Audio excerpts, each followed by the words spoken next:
Ang masarap na recipe na to ay para sa mga nagre-request ng healthy food naman. Tara, magluto tayo ng honey lemon chicken with cauliflower rice.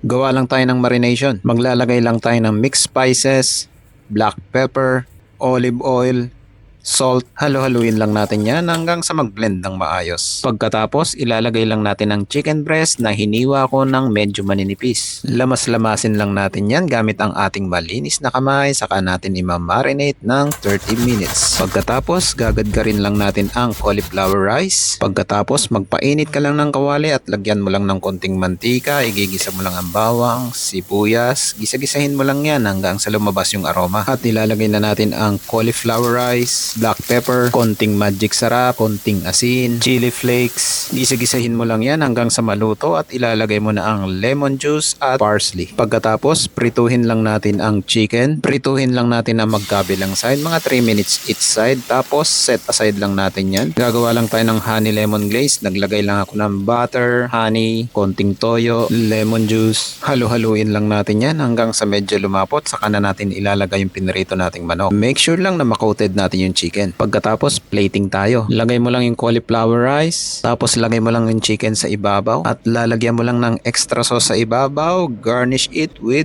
parsley. Kaya lutuin mo na tong healthy at masarap na recipe na to. Tamang-tama ngayong araw ng mga puso. Yun lang, maraming salamat. See you in my next cooking trip ko.